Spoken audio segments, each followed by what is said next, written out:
Bom dia, boa tarde, boa noite, pessoal. Sejam bem-vindos a mais uma aula de álgebra computativa. E na aula de hoje a gente vai estrear uma nova sequência de aulas chamada Universo Noetheriano, onde nós vamos estudar um conceito, basicamente, de anéis e módulos noetherianos, que são muito importantes, que são centrais no estudo de álgebra computativa. O nome, obviamente, é devido à grande matemática Amy Noether, que estudou muito dessas coisas, e aí esses anéis, esses módulos acabaram herdando este lindo nome dela. E nós vamos ver que, na verdade, a propriedade noetheriana, que vai ter a ver com condições de finitude, na geração de módulos e submódulos, também com condições de cadeia, né? A gente vai ver que isso vai guardar relação com o fato de cadeias ascendentes de módulos ou de submódulos ideais estacionarem em algum momento, ou seja, né, os submódulos param de crescer em algum momento, se eles forem noetherianos, né? Então, isso vai simplificar bastante o estudo de subestruturas, no caso de módulos, os submódulos, e para anéis, vai simplificar bastante o estudo dos ideais desses anéis que satisfizerem propriedades como essas, tá? Então, a gente começa definindo o que é um módulo noetheriano. Eu vou definir primeiro o que é um módulo noetheriano e depois a gente define o que é um anel noetheriano, e aí a gente vai se aproveitar de um resultado que a gente vai provar aqui, que vai ser uma caracterização da propriedade noetheriana via duas maneiras de... Na verdade são três formas, né? Eu vou definir de um jeito aqui, mas a gente poderia definir com qualquer uma das afirmações que nós vamos provar serem equivalentes aqui no próximo resultado, tá? Então, a princípio, se eu tiver sempre, né, A é um anel, só para marcar o território aqui dessa nova sessão de aulas. Então, se eu tiver A um anel, como sempre, comutativo com unidade, apesar de que você pode definir essas coisas aqui para anéis não comutativos também, mas não é o que a gente vai fazer aqui agora. Se eu tiver um anel comutativo com unidade, então para nós aqui é basicamente um anel, e M, um amódulo, nós vamos dizer que M é noetheriano, como amódulo, né? Se todo A submódulo de M é finitamente gerado, tá? Em particular, o próprio M é finitamente gerado também.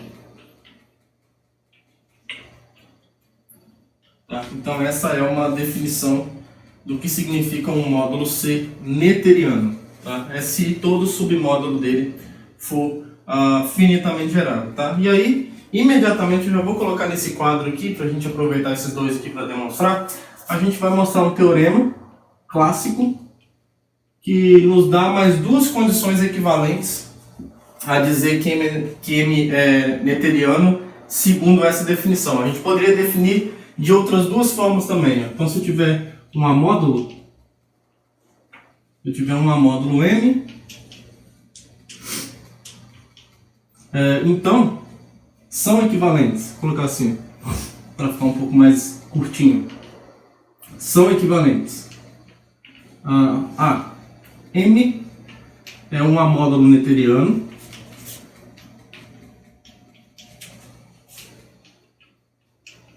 M é um amódulo noetheriano. Isso vai ocorrer se somente se toda cadeia ascendente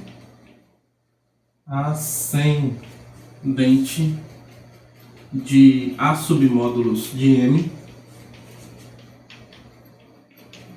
é estacionária.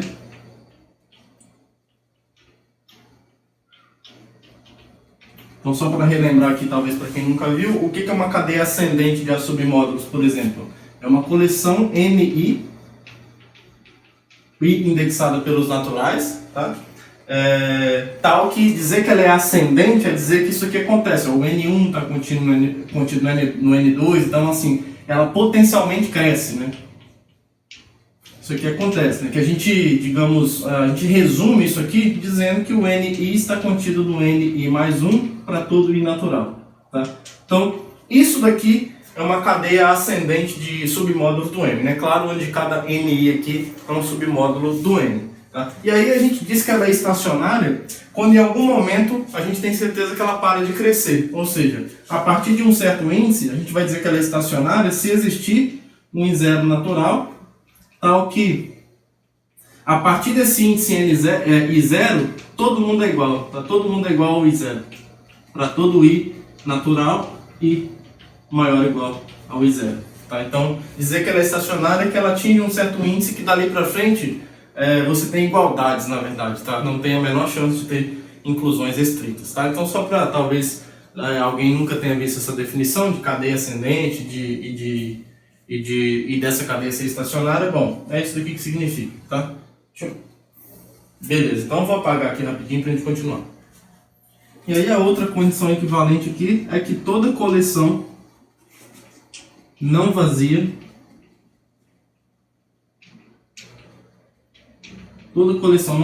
de A submódulos de M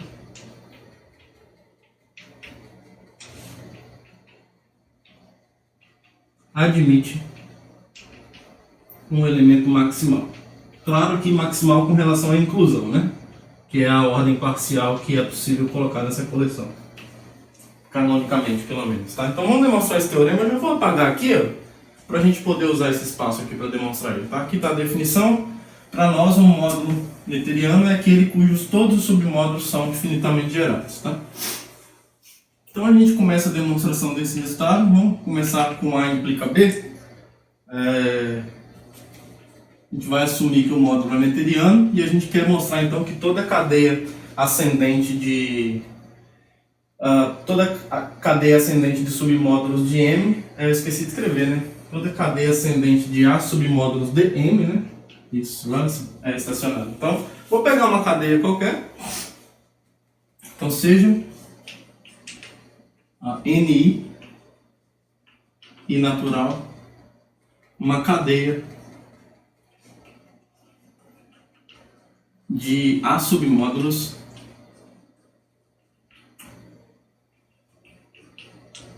de M. Cadeia ascendente, né? Vamos colocar aqui, ascendente. Tá, quer dizer que o N1 está no N2, o N2 está contido no N3 e assim sucessivamente. Tá? E aqui, pessoal, eu vou deixar um exercício para vocês que é bem simples. É que, em geral, eu realmente não lembro se eu falei disso. Se eu falei, me desculpem. Mas, se eu não falei, eu vou falar agora.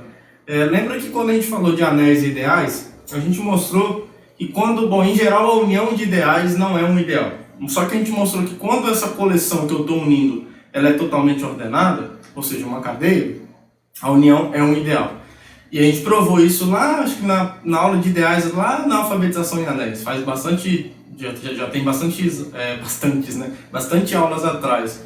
E a mesma coisa você demonstra do mesmo jeito que um resultado similar vale para módulos, tá? Um exercício que vocês podem provar, e é bem fácil, eu prometo para vocês que é fácil.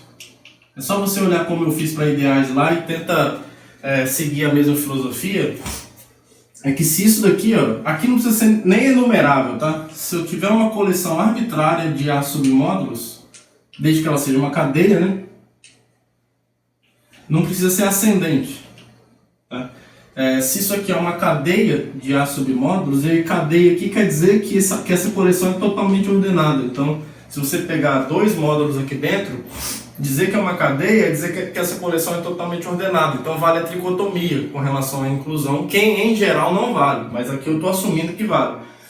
Ou seja, se você pega dois índices aqui, NI e NJ, ou o NI está contido no NJ ou o NJ está contido no NI. Então essa coleção satisfaz isso. E aí, se ela satisfaz isso, então você consegue mostrar que uma cadeia de A submódulo de M satisfaz isso daqui. Se eu unir todos esses submódulos, isso é um submódulo de M. Submódulo de M. Tá? A prova é idêntica ao que a gente fez para ideais. É só você fazer as trocas adequadas que você vai ter uma mesma demonstração. Tá? Então, se você não lembra como eu fiz, dá uma aulinha lá, dá uma olhadinha na aula de alfabetização em anéis na parte de ideais. Eu não lembro agora qual é o número da aula. mas está lá. E aí, se você não conseguir fazer, dá uma olhadinha lá para pegar uma ideia e aí você consegue resolver. Tá? Se de tudo você não conseguir, deixa aí nos comentários que você não conseguiu de jeito nenhum, que eu gravo um vídeo provando isso daqui para vocês. Mas é um bom exercício que vocês podem fazer para exercitar aí a linguagem, tá? Então a gente vai usar esse exercício aqui, ó, porque então eu posso tomar união e isso vai ser um submódulo de M. O exercício vale até numa condição até mais fraca do que eu preciso, na verdade, né? Aqui eu tenho, porque a coleção é até enumerável, então o fato da cadeia ser ascendente, claro que essa coleção se torna totalmente ordenada, né? Porque está todo mundo um contido dentro do outro e bem bonitinho, né? O primeiro dentro do segundo, o segundo dentro do terceiro, bem legalzinho. Então, como isso aqui é uma cadeia ascendente, ou seja, é uma cadeia, né? Então é totalmente ordenada, então logo, esse logo aqui é por conta desse exercício. Se eu tomar a união de todos esses módulos, aqui, vamos colocar aí varianos naturais, NI, isso aqui é um A. É um A submódulo de M, certo? De M. E aí, a hipótese me diz que o M é neteriano. Então, isso quer dizer que todos os submódulos de M são finitamente gerados. Então, esse N aqui, ó, ele tem uma quantidade finita de geradores. Então, sei lá, digamos que tenha R geradores e vamos dar nomes a esses geradores, tá? Então, como M é neteriano, como a módulo neteriano, então, como N é um submódulo de um módulo neteriano, então existe uma quantidade finita aqui de geradores, né? Então eu vou dizer que existem R natural e V1 até VR, pertencentes a N, tais que esse módulo N é igual ao submódulo gerado por esses R elementos, tá? Aí a ideia é encontrar um índice aqui grande o suficiente, de modo que ele contenha todos esses elementos, V1 até VR, tá? Por quê? Se a gente pegar para cada elemento desse daqui, ou seja, para cada J de 1 até R, como o VJ está em N, certo? Porque o VJ, esse elemento arbitrário dentre os geradores, ele está em N, porque é um dos geradores, e portanto ele está nessa união. Então o VJ está em algum NI. Então esse I, tá, não precisa ser único, mas eu vou escolher, se chama da escolha aqui, a gente vai escolher, aqui nem sei se precisa da axioma da escolha, talvez esteja falando besteira. O fato é que existe, né? Existe. Eu não vou montar função com isso, então não precisa da axioma da escolha não. O fato é que existe um índice, eu vou dar um nome para ele, de IJ, um IJ, para deixar em função desse J que eu escolhi. De certa forma é uma função, né? O IJ pertencente ao I, tal que o VJ pertence ao NIJ, tá? Bom, e aí eu sei que essa cadeia é ascendente, né? Então assim, quanto maior o índice, maior potencialmente é o módulo, né? N aquele índice. E eu quero um desses módulos que contenham todo mundo. Então, por exemplo, o V1 está no NI1, o V2 está no NI2. Por acaso, se o I2 for maior do que o I1, então o NI2 contém o NI1 e, portanto, ele vai conter os dois primeiros geradores, certo? Só que eu não quero só os dois primeiros geradores, eu quero todos. E eu não sei, quando eu olho para esses números aqui, ó, números I1 até IR, eu não sei qual é o maior deles. Bom, mas dane-se qual é o maior deles. Eu não sei, realmente eu não sei, mas eu posso tomar o máximo, né? O conjuntos naturais com a ordem usual é totalmente ordenado, e aí se eu tenho um conjunto finito, ele sempre tem um máximo. E aí a gente vai tomar, então, esse índice mágico, I0. Eu vou tomar I0 como sendo o máximo de todos esses índices IJ. I1, o maior deles. IR, tá? Com isso, como essa cadeia é ascendente, isso aqui ocorre com certeza. Com certeza, o NIJ está com NIJ, isso, o NIJ está contido no NI0 para todo J de 1 até R. Porque o I0 é maior do que todos, é maior ou igual, né, a todos esses I1 até o IR, tá? Então ele contém todos esses submódulos, já que essa cadeia ela é ascendente. Agora, dizer isso é dizer que todos esses V1 até VR estão nesse mesmo NI0, tá? Então, isso aqui acontece, ó, o V1 até o VR pertencem a esse mesmo submódulo, NI0, tá? E aí, com isso, vamos apagar aqui para trás.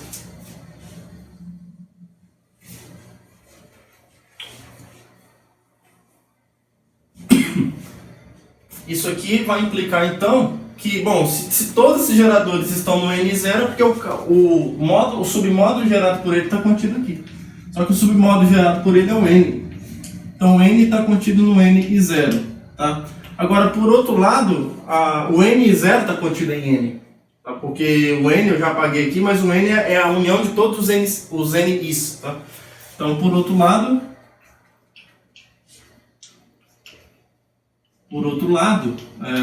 N0 com certeza está contido no N.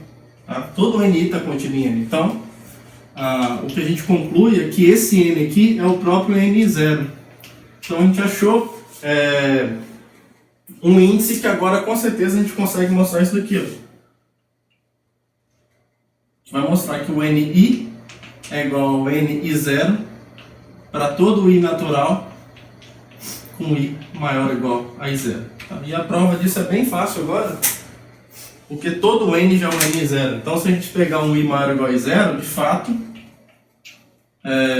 como o I é maior ou igual a I0, com certeza o NI0 está contido no NI, certo? Está contido no NI, porque como a cadeia é ascendente, quanto maior o índice, maior potencialmente é o submódulo, tá? Só que por outro lado, o NI está contido em N, certo? O NI está contido em N porque o N é a união de todos os NIs, tá? Só que o N a gente acabou de ver que é o NI0. Então, essa inclusão desse tipo, ó, esse cara está contido nesse e esse está contido nesse, certo? Então isso aqui implica necessariamente que o NI é igual ao NI0, tá? Isso aqui fecha a demonstração do A implica B, tá bom? Então, todo submódulo ser infinitamente gerado implica necessariamente que toda cadeia ascendente de submódulos desse módulo é estacionária, tá? Ou seja, ele se estabiliza em algum momento. Então, vamos provar agora que o B implica C. Então, agora B implica C.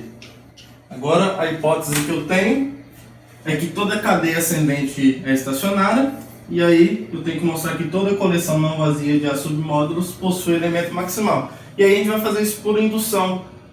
Como é que a gente vai fazer isso? Por indução e por absurdo, tá? A gente vai supor que isso é falso. Então, eu vou pegar, então, seja, sei lá, P, uma coleção não vazia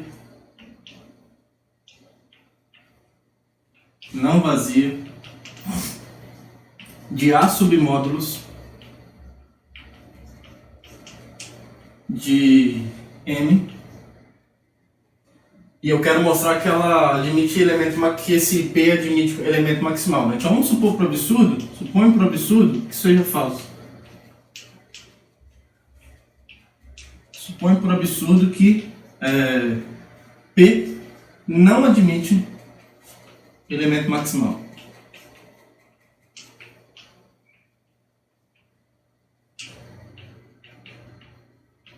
Tá? Primeiro, como essa coleção é não vazia, existe um elemento ali dentro, né? Então, tome N1 pertencente a P. A gente pode fazer isso porque a gente está assumindo que essa coleção é não vazia. Agora, como P não admite elemento maximal, N1 não é um elemento maximal, tá? Então, logo, N1 não é elemento maximal.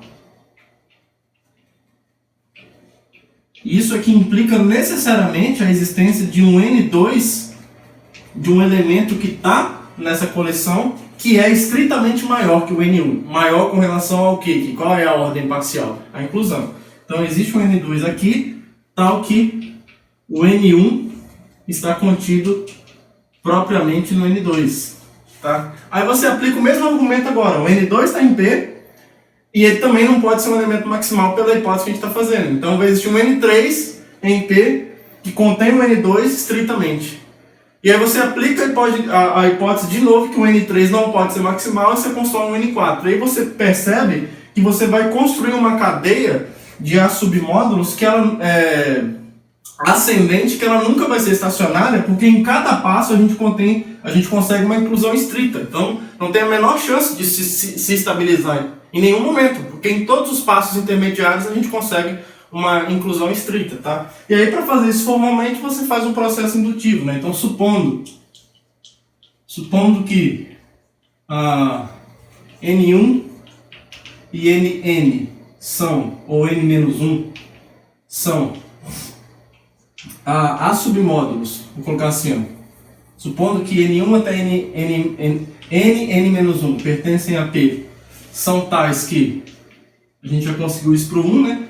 São tais que o N1 está contido propriamente no N2 até contido propriamente no N3, por aí vai até o N-1.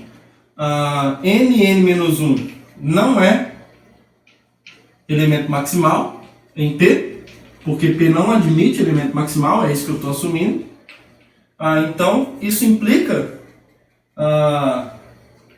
que existe alguém que eu vou chamar de Nn, pertencente a P, tal que o Nn-1 está contido propriamente no Nn. Tá? E aí, indutivamente, então, a gente constrói uma cadeia infinita ascendente de submódulos, que em cada passo intermediário você tem uma inclusão restrita. Né? Logo, essa coleção aqui, ó, que foi construída indutivamente, Ni pertencente aos naturais, é uma cadeia de A submódulos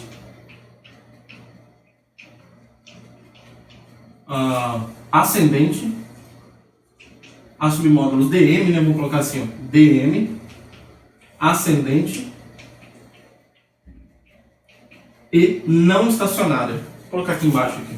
Acho que cabe. Não estacionária. E isso é um absurdo. Tá? Na verdade, a gente fez quase uma prova por contrapositiva, né? A gente mostrou que a negação disso daqui implica na negação disso, né?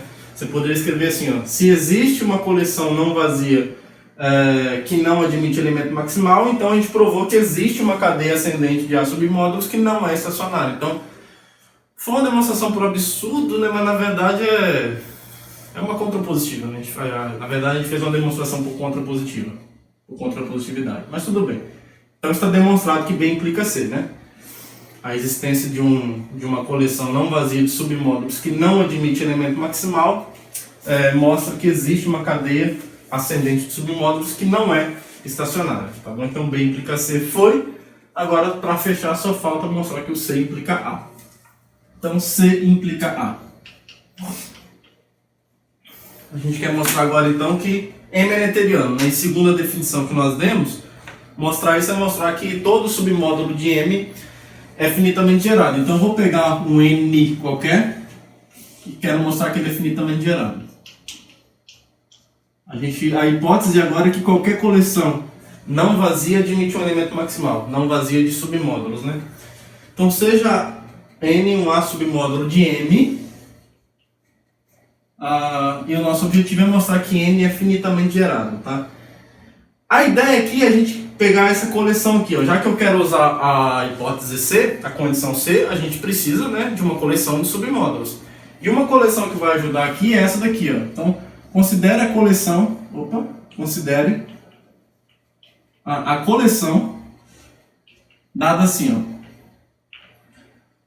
P bonitinho é formada pelos submódulos de MP, tais que o P está contido em N e P é finitamente gerado. Tá? Então eu vou pegar todos os submódulos finitamente gerados.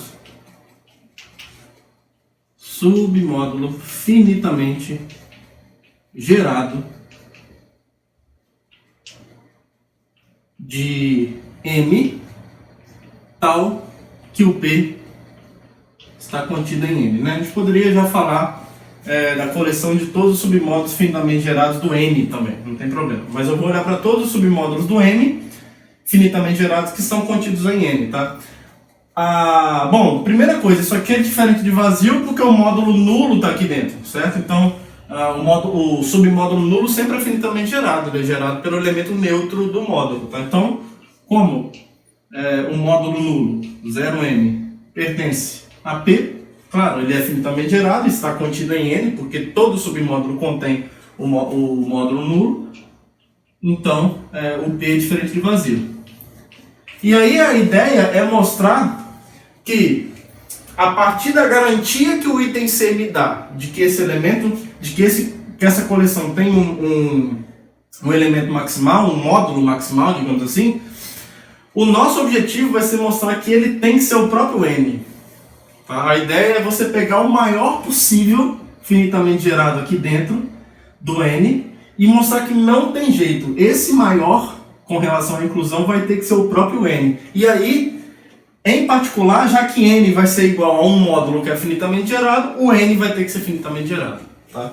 Então, por hipótese, nós temos garantido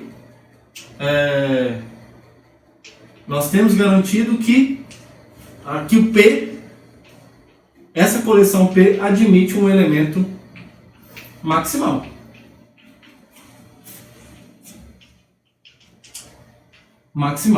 Certo? Então, e eu vou chamar de P, tá?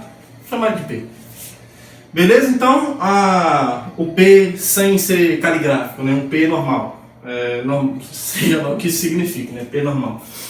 Então tá. Então, bom, antes de usar a maximalidade do P, se ele é um elemento maximal da coleção P, ele primeiro pertence, né, a essa coleção. Então, como o P pertence a essa coleção P, então P é finitamente gerado como A módulo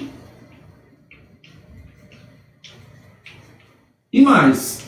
E ele está contido em N, né? Se ele pertence a essa coleção, ele satisfaz essa sentença que define essa coleção. Então ele é finitamente gerado e ele está contido em N. Tá? Agora a gente vai tentar mostrar que o P é igual ao N. E a gente vai fazer isso por absurdo. Tá? Vamos supor por absurdo que o P não seja um N. Então, para ele não ser um N, ele tem que estar contido estritamente aqui. Né? Aliás, para ele não ser igual ao N, o N não pode estar contido em P. Isso, porque a outra inclusão já vale. Então, suponha por absurdo que o P seja diferente do N. Então, não tem jeito. É porque o N não está... Opa, aqui não é contido estrito não. Ele não está contido mesmo. Ele não está contido em P. E aí, se o N não está contido em P, precisa existir um V pertencente ao N, tal que o V não pertence ao P. Tá? V não pertence ao P. E aí, pessoal, o que nós temos é o seguinte, ó. Como o N é finitamente gerado, a gente vai ter isso daqui, ó. Bom, como o N é finitamente gerado,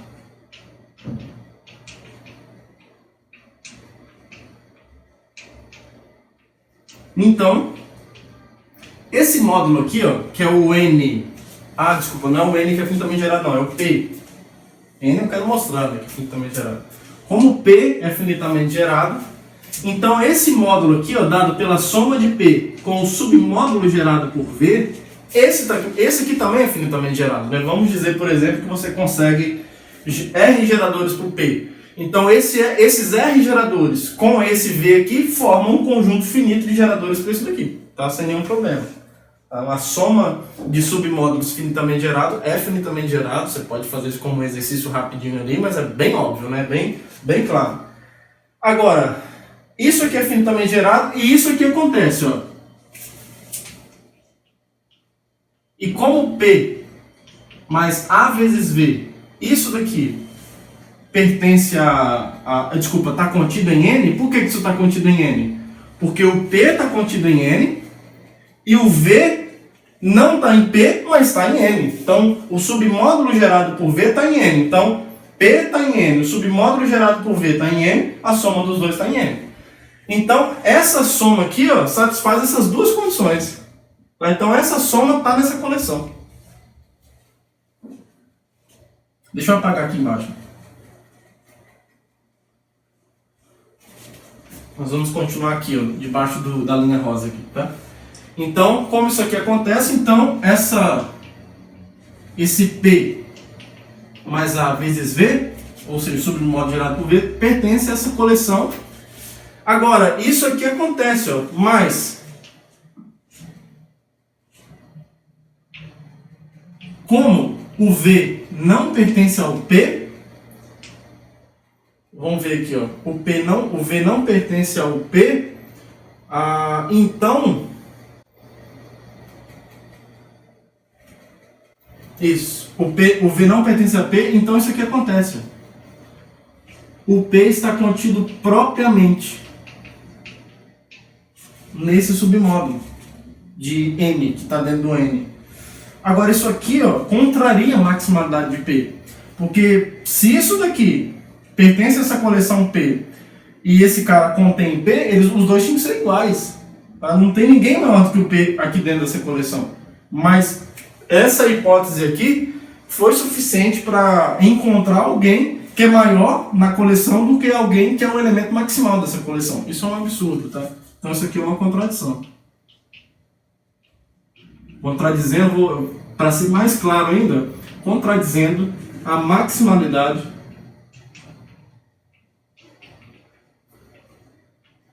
do submódulo P na coleção P.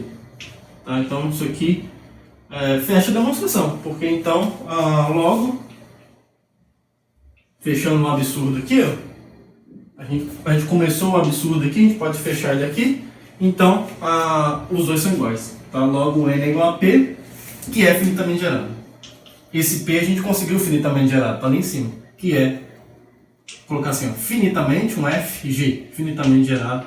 Isso fecha a demonstração, porque a gente pegou um N qualquer aqui, ó, seja N um A submódulo de M, blá blá blá blá blá blá, N é finitamente gerado, portanto M é um módulo neteriano. Isso fecha a demonstração desse teorema, tá? Então assim, eu defini, nós definimos um módulo neteriano como aquele cujos submódulos são todos finitamente gerados, mas você pode definir de qualquer um desses jeitos aqui, na verdade, tá? É muito comum nos livros falar assim, dizemos que o módulo é neteriano se ele satisfizer uma dessas três condições equivalentes.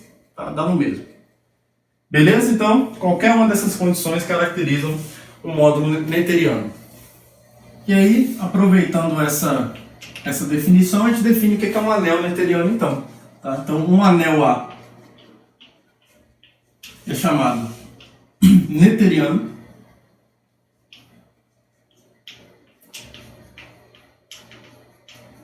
Um anel é chamado neteriano se todo ideal...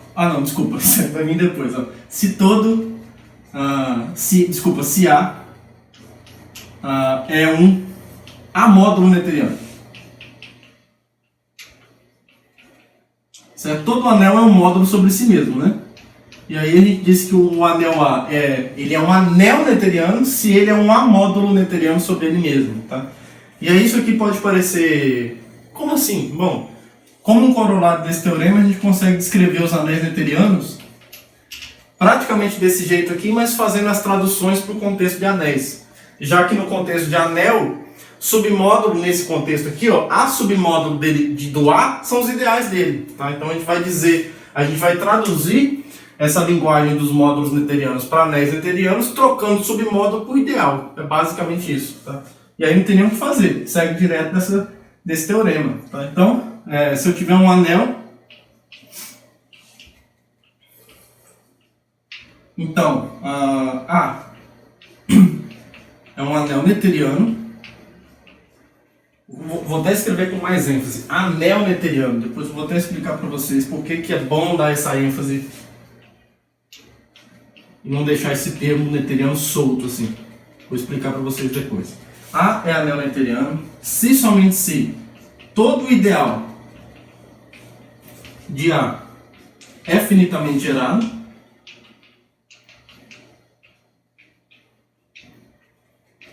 dizer que todo o ideal de A é finitamente gerado é dizer que todo A submódulo de A é finitamente gerado. Só que os A submódulos de A são os ideais de A, nós já vimos isso.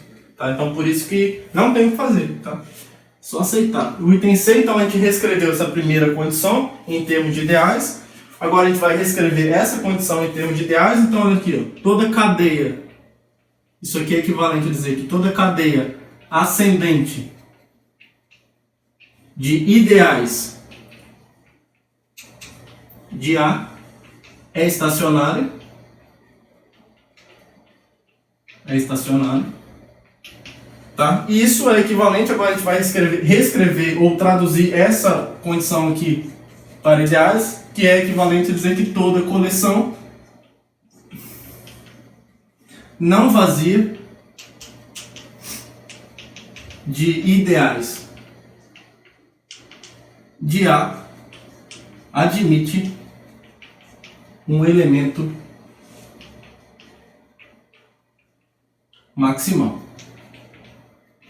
Tá? É importante dizer que nem todo elemento maximal de uma coleção não vazia de ideais, nem todo elemento desse é um ideal maximal de A. Tá? Um ideal maximal de A é um elemento maximal dessa coleção aqui, ó, de todos os ideais de A. Isso sim, se você pegar essa coleção de todos os ideais de A, um elemento maximal desse conjunto é um ideal maximal de A. Né? Claro, se o anel for não nulo aqui, né? Para ter algum. Agora, eu posso pegar uma coleção que não é de todos os ideais. A gente pode pegar uma coleção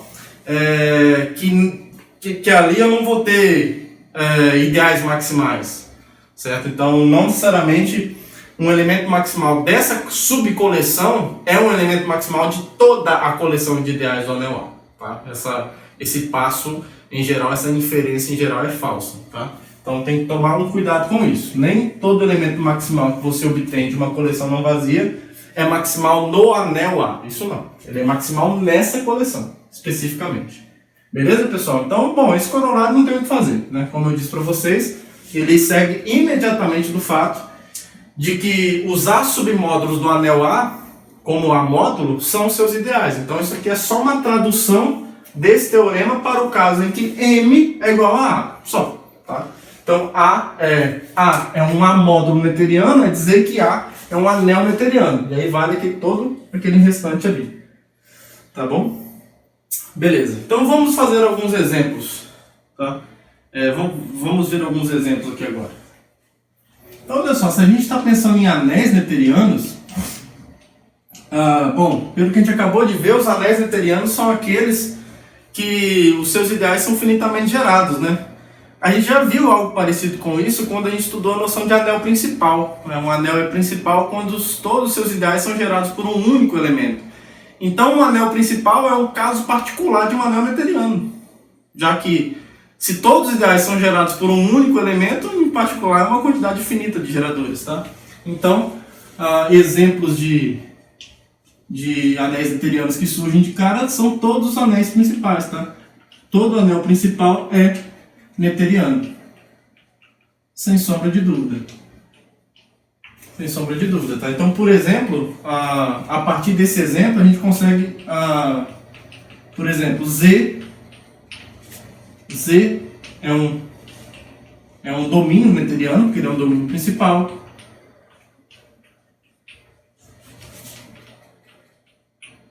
Tá? Um outro exemplo aqui, para registrar. Se K é um corpo, então esse corpo é um anel neteriano. K é um anel neteriano. Lembra que todo corpo é um anel principal. Por quê? Num corpo eu só tenho dois ideais: o ideal nulo e o ideal todo. Tá? O ideal nulo é gerado por 0 e o ideal todo é gerado por 1. Ambos são finitamente gerados. Então, todo corpo é um anel principal e, em particular, é um anel neteriano. Ainda falando de corpos, observe que isso aqui acontece também. Se K é um corpo, nós vimos que quando eu estou sobre um corpo, o anel de polinômios em uma indeterminada é um domínio principal. A gente já viu isso daqui. Isso aqui é um domínio principal, né? Todos os seus ideais são gerados por um único elemento e você pode usar o grau. Se você pegar um ideal qualquer, nulo, porque se ele for nulo ele já é gerado por 0, não tem graça. Se você pega um ideal não nulo, ele tem polinômios não nulos lá dentro. Então você pega o de menor grau, tá? A gente viu que isso é um domínio euclidiano, portanto, domínio principal, portanto, um domínio noetheriano. Tá? Então isso aqui é um domínio noetheriano, aqui também é um domínio noetheriano, tá? Mas tudo bem. Isso aqui implica então que K de X, esse anel é noetheriano. Tá? Então temos aqui vários exemplos de anéis noetherianos. Tá? Agora vamos ver quando que um espaço vetorial é noetheriano sobre um corpo. Uma proposição aqui, interessante. Seja K um corpo e V um K módulo, vulgarmente chamado de K espaço vetorial. Então a gente consegue mostrar rapidamente que isso aqui vale. V um K módulo noetheriano ou um K espaço vetorial noetheriano, se somente se a dimensão de V sobre K é finita. Tá? Lembra que eu uso essa... Eu não, né? Eu e o mundo inteiro usa essa dimensão de V menor que infinito para dizer que é finita. Tá? É só uma maneira rápida de dizer que a dimensão de V sobre K não é infinita, então é finito. Tá bom? Então, quando a gente tem um espaço vetorial, a única chance desse espaço vetorial ser um módulo noetheriano sobre o corpo K é se a dimensão de V sobre K como espaço vetorial ela é finita. Tá? E a demonstração disso é bem fácil, a gente usa coisas simples lá das primeiras coisas que a gente estuda de álgebra linear. A demonstração é simples. O que acontece? Vamos fazer a volta primeiro. Para a volta, se a dimensão de... Se a gente pegar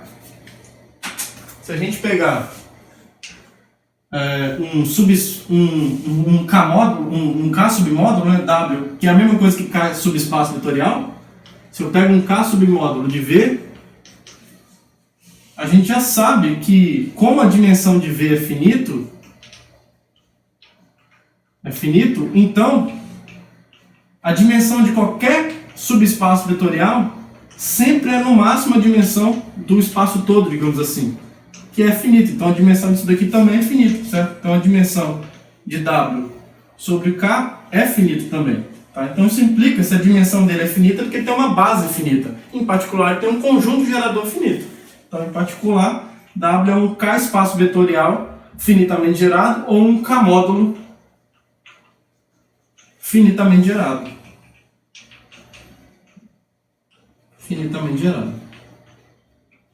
Tá? Então isso mostra que V é noetheriano, certo? Eu peguei um K submódulo qualquer e mostrei que esse K submódulo ele é finitamente gerado. Tá? Então isso mostra que V é um K módulo noetheriano.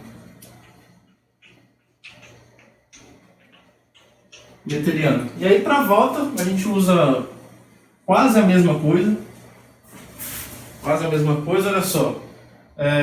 Aliás, na ida, né, eu fiz a volta primeiro. Então na ida, como é que a gente mostra que a dimensão de V sobre K é finita? Olha, se eu digo que V é um K módulo noetheriano, pela definição que nós demos, uma das coisas que eu sei que é verdade é que todo K subespaço vetorial, todo K submódulo de V é finitamente gerado, em particular o próprio V, certo? Então, como o V é noetheriano, agora na hipótese, é um K módulo noetheriano,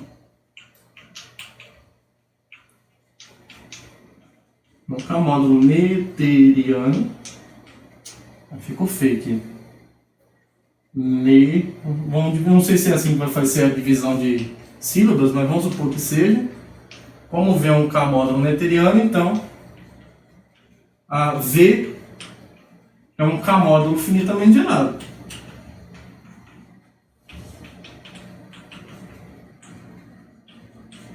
Certo? O que implica, isso implica que V é um K espaço vetorial finitamente gerado. Então, assim, existe um conjunto gerador finito. Agora, em espaços vetoriais, todo conjunto gerador contém uma base. Essa base vai ser finita também. Tá? Então isso aqui implica necessariamente, observe que a gente está usando um fato fortíssimo de estar sobre um corpo. Tá? sobre um corpo sempre tem base, e aí a base vai ser finita porque eu já tenho um conjunto gerador finito. Tá? Se você tentar repetir a mesma coisa aqui para um módulo sobre um anel qualquer, aí já não dá certo. Tá? Então, como isso aqui é um K-módulo finitamente gerado, em particular um espaço vetorial finitamente gerado, e portanto a dimensão dele necessariamente tem que ser finita. Tá bom? E aí, por que é interessante essa proposição? Para a gente ter um cuidado quando a gente fala que uma coisa é neteriana, sem falar assim, ó, é um anel neteriano, ou é um K-módulo neteriano, um A-módulo neteriano. Olha só por que isso é importante, essa proposição, e por que é importante a gente dizer se uma coisa é neteriana em relação ao que, né? Ou seja, qual a estrutura ali que é neteriana? A gente vai voltar no exemplo do anel de polinômios em um indeterminado. Ó. Considere o anel de polinômios em uma indeterminada K de X, onde K é um corpo.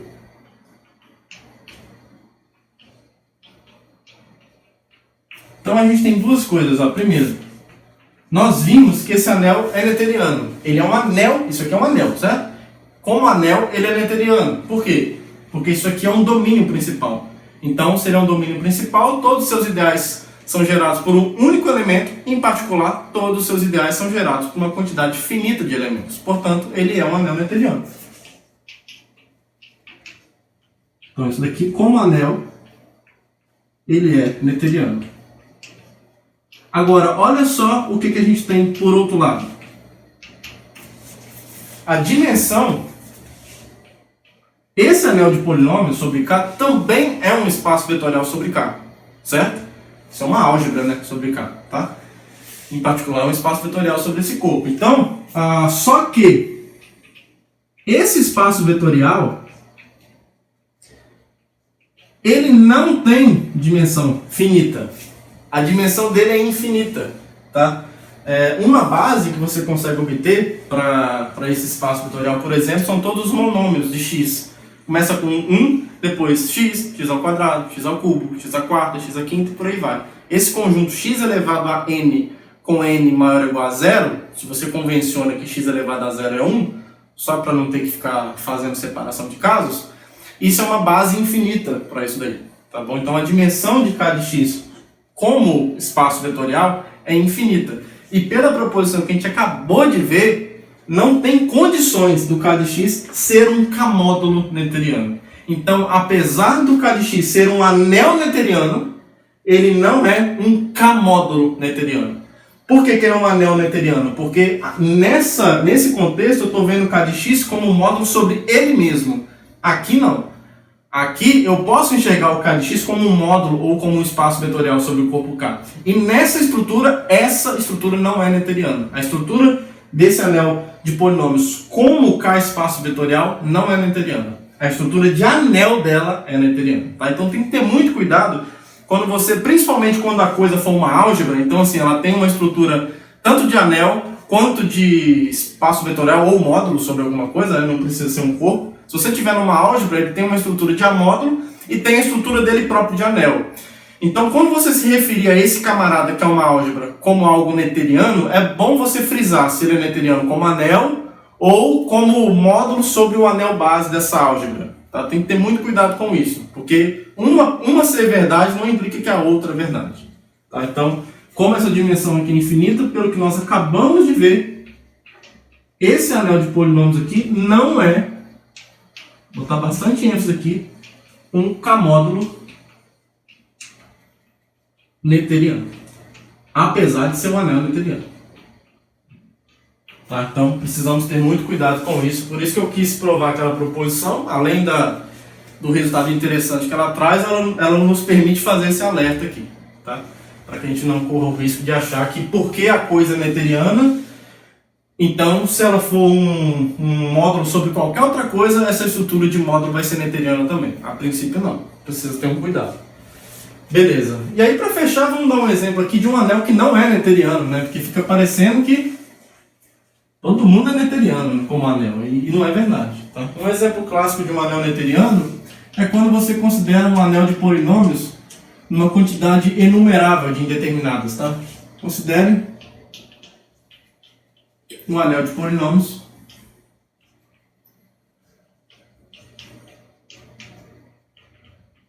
A igual ao anel de polinômios numa quantidade enumerável de indeterminadas quaisquer, tá?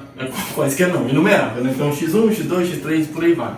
Tá? Você tem uma quantidade infinita aí de indeterminadas. Talvez vocês não estejam muito familiarizados com a construção do anel de polinômios em uma quantidade qualquer de indeterminadas. Eu posso, em algum momento, gravar um vídeo extra falando sobre isso, tá? Mas a ideia é a mesma, tá? Você tem expressões polinomiais, apenas uma quantidade finita de indeterminadas, tá? Você não tem uma soma infinita, não é isso, tá? A diferença é que você tem permissão de trabalhar com uma quantidade enumerável de indeterminadas, não é uma quantidade finita fixada, mas as coisas se comportam basicamente como no caso finito, pelo menos esteticamente nos polinômios. Você não tem uma quantidade infinita de indeterminadas aparecendo em cada polinômio, porque senão você teria uma soma infinita, isso não é possível, tá? Mas você tem permissão para trabalhar com uma quantidade enumerável, não finita, de indeterminadas. E aí, nesse anel, você consegue construir essa cadeia aqui, ó. Essa cadeia aqui ascendente de ideais, só que ela não é estacionária. Isso daqui, ó, eu vou pegar o ideal gerado por x1. Isso aqui está contido no geral, no ideal gerado por x1 e x2. E essa inclusão aqui é estrita, porque o x2 não pertence ao ideal gerado por x1, nesse anel de polinômios. Aí aqui, ó, no x1, x2, eu consigo incluir isso daqui no x1, x2, x3. E essa inclusão é estrita, porque o x3 não está no ideal gerado por x1 e x2. E aqui você continua, tá? Você continua, vai aqui x1, xn. E aqui você tem uma inclusão estrita com x1 até xn mais 1. E continua aqui a vida inteira. Tá bom? Então você tem uma cadeia. Isso aqui é uma cadeia ascendente. Deixa eu apagar esse cantinho aqui. Essa coisa aí é uma cadeia ascendente de ideais de A, que é o anel de polinômios nessa quantidade infinita de indeterminadas. Isso aqui é uma cadeia ascendente de ideais de A não estacionária. Não estacionária. Então, portanto, se existe pelo menos uma cadeia ascendente de ideais que não se estabiliza, não é estacionária, então esse anel não pode ser noetheriano. Tá? Então, esse anel de polinômios em uma quantidade infinita de indeterminadas, enumerável, não é um anel noetheriano.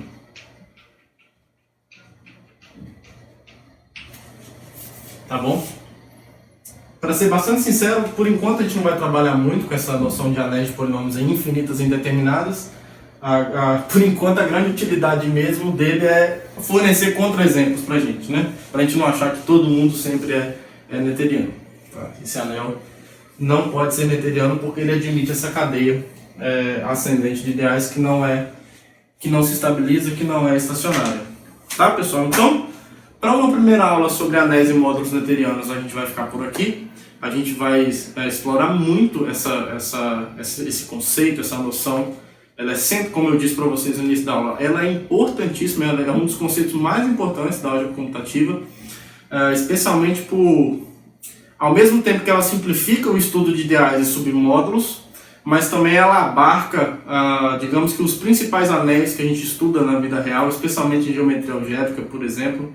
Então, claro, tem coisas não noetherianas também, mas a hipótese de ser noetheriana, apesar de restringir um pouco o estudo, mas não restringe muito no sentido de que muitas coisas são noetherianas.